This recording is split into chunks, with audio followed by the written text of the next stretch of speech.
the crowd was sensational. Our student body was beyond belief. I missed them so much for 6.5 weeks. I wish we could change the academic calendar. And those other fans of ours, very loyal ones that came out on a snowy Saturday afternoon, that really gave us great energy. I really thought they had an effect on the game. It reminded me when I was a Lobo coach in the 80s. This was what Wyoming looked like and sounded like almost every night. And I thought that it really did give our guys whatever they needed, inspiration, energy. We got down early. They wouldn't allow us to stay down. And I thought when we got the lead early in the second half, it really catapulted us into sort of having a lead throughout the game. We're fortunate that one of their poorest foul shooters was at the line quite a bit. He really an active player, and Teal is one heck of a senior. We had our hands full with him. But free throw shooting, again, we talk about sometimes, but it doesn't really make headlines. Probably was the difference in the game. The only other stat line I see that I know our guys are really proud of, I don't think we've ever coached a ball club. In fact, I'm not sure we've ever coached a game in 41 years that we've only turned the ball over twice. So really good ball security against a very good, well-coached, athletic CSU team. You're tied at halftime, and Josh comes out and scores 26 of his 28, and he said he just went back to some of the basic shots like the 50-foot jumper. Was he taking better shots, or did they just fall? Did something change, or did anything change for him?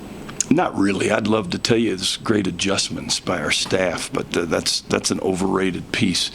I will say this: I thought Josh was balanced.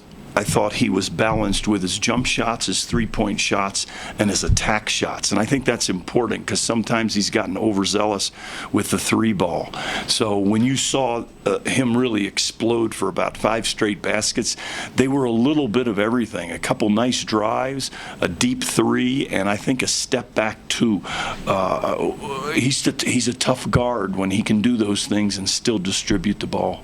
How big was it for Jason to kind of carry the load, maybe a little bit offensively in the first half? Well, it's sort of been, as I called it earlier in the week, Groundhog's Day. I went in at half and told the guys, I said, hello. I mean, are we really surprised? This is a close game. Guys, please embrace it. It's who we are. It's a good thing. Some guys either like to be up 19 or down 19 or 20.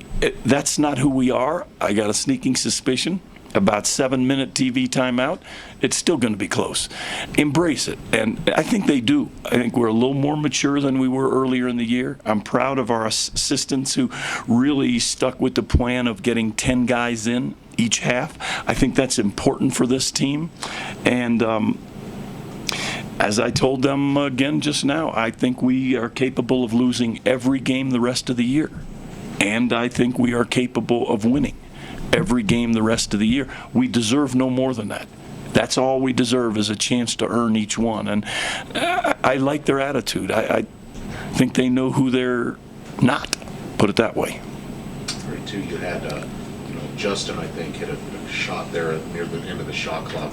Naughton gave you some good minutes and some production. I know Hayden Dalton had a great offensive rebound, a big steal late. I mean, you've always said it's always other guys stepping up, but those were some pretty big contributions tonight. I couldn't agree more. And those three guys, I mean, Hayden's line looks very ordinary, but the guy made a big-time three, had a big steal when we wanted to keep them at bay with an 8-point lead, and then, what can you say, the offensive rebound bought us another 35 seconds, which really was important at that time of the game. We were not going to attack until we put Josh in a position where we wanted him to attack. Josh said Kenny Sailors might have been launching down a little bit in that second half. The way you guys were shooting some of those jump shots. Thoughts on that? Well, Kenny's going to be sorely missed by so many. And I remember he would come up to see Jeremy and I the first year or two we were back. And all he kept saying was, I just want to see one more championship. So we got to see that. Just an adjustment that you guys made in the second half, it looked like, was having your fives be more active to control the CSU bigs. What did they do to slow them down a Well, little? I think the game started, and I thought JB really did a good job sending a message that we were going to front, we were going to fight, and we were going to jockey for position inside. And as I said, Teal Daniels, to me, is the epitome of what a power forward in college is supposed to be. He does exactly what he's supposed to do and not much more. And then everybody from that point on was trying desperately to keep the ball out of his hand, because he too is a tough guard within about 6 feet of that basket. Coach, you told me earlier this week these rivalry games, there's different sort of smell in the gym for these. Is the smell a little bit sweeter that you kind of snapped that pregame losing skid here tonight? Well, you guys are all into skids. If you watch enough basketball, 4 baskets are made by one team and then 7 baskets are made. So now you can make it greater than it is. Oh my God, are they cold? Oh my God, are they hot? Oh my God, are they on a streak? I mean, just look around Duke and some of these other teams. So we don't go down that road. We go down the road of development, process, and game in and game out. I told the team, rather than ever mentioning what has been mentioned here, I told the team that they have so many firsts to be proud of. They just went to the Pan Am Center in the Pit. Hadn't been done since 1985. Anybody ever won both of those road games in the same year. They went to Denver, first time in 13 years. They just beat CSU with the help of some pretty good players before them, and that makes it 4 in a row, first time in 13 years. Those are the things I want to remind them, and then you guys can remind them of the bad streaks. You seen Josh go off quite like that? 26 points and what have you. He's had 20 Yeah. boys in the side. They came quick. And they really came at the right time, because we went from about a 2-point lead, if I'm not mistaken, to about a 13 or 14-point lead. And we needed it, because Colorado State's not just well coached. They got tough, competitive kids. They've come back 4 or 5 times this year and won close games. So it wasn't like they were going to go away. I thought our guys did a really good job, like I said, managing, organizing, and utilizing the clock down the last 3.5 minutes. Harry, who's Josh off the court? I mean, he's a guy who has a reputation for attitude here, but what he did with Emmanuel, shaking his hand, donating to his GoFundMe. Who is Josh? Are you from Colorado State? From Colorado State. Yeah. When you alluded to what he is, what's the perception of him? Because he's one of the sweetest kids from one of the sweetest families, and he's like a son to me. Mm-hmm. And I got to tell you something. If I still had young children, he'd be my babysitter. That's what a wonderful human being he is, and he always has been. And there's another guard in this league that has 4 technicals this year and hasn't been reprimanded, okay? So I want to make it clear.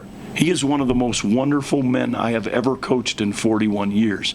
And if somebody else has a different perception, shame on them.